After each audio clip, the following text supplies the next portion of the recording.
किए हो सखी गोकुला में बाजता बधैया जन्म ले कन्हैया नु हो। किए हो सखी गोकुला में बाजता बधैया जन्म ले कन्हैया नु हो।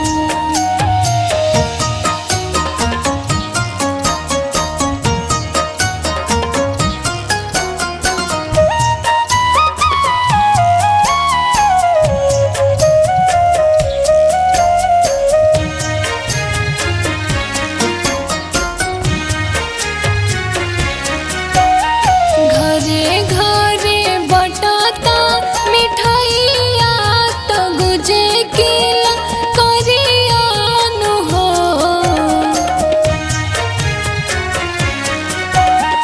घरे घरे बटाता मिठाइया तो गुजे किला करिया नु हो।